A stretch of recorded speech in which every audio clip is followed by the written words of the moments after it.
இன்றைக்கி நம்ம என்ன பார்க்க போகிறோம்னா பிசியை பற்றி பார்க்க போகிறோம்.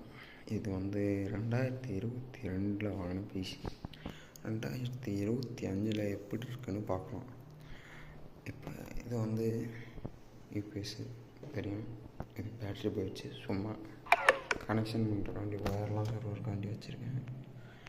ஓகே, லைட் ஆஃப் பண்ணிடுறேன்.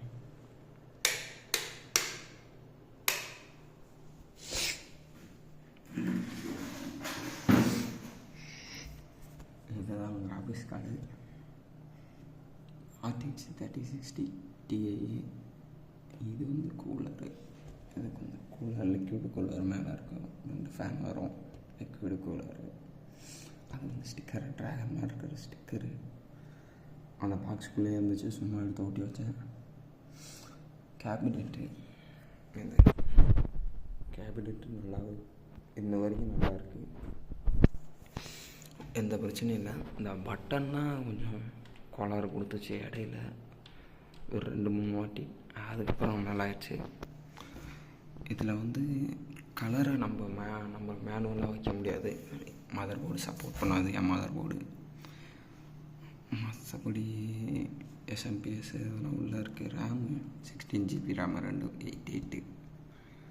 ஹார்ட் டிஸ்க்கு 2 GB போட்டிருக்கேன். SSD 500 GB. Monitor Gigabyte monitor. Okay, இதுதான் 2 வருஷத்துக்கு முன்னாடி நான் வாங்கினப்போ இருந்த ப்ரைஸு. Ryzen 7500. இது 18,000 ஜிஎஸ்டி அதோட சேர்த்து. அப்புறம் இதுதான் மதர் போர்டு. Okay, RAM 288. இது 4,000.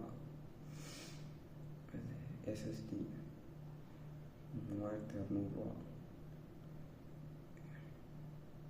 இதுதான் ஹார்ட் டிஸ்க்கு. 3,600. 3060 தான் கொஞ்சம் போடும். இந்த பிசியில் 31,000 வந்திருக்கு. அப்புறம் டீப் கூலு பவர் சப்ளை. அது கிராஃபிக்ஸ் கார்டு அதிகமாக இருக்கனால 650 வாட்ஸ் வாங்கிட்டேன். இது 400 to 4,200 வந்திருக்கு. ஓகே, மானிட்டரு 12,000 ஜிகாபைட் மானிட்டர் நல்லா தான் இருக்குது. எந்த குறையும் இல்லை. இது எல்லாம் அவ்வளோதாங்க. இதான் பிசி 2025. இது பக்காவாக இருக்குது. ஆடியோ 2 விளாண்டுட்டு இருந்தேன், கொளுத்திட்டு இருந்தேன். இப்போ இங்கே டெலீட் பண்ணிட்டேன்னு நினைக்கிறேன். அந்த கேம் இல்லை. வேணா ஒரு நாள் கேம் விளாண்டு போகிறேன். Okay, thank you.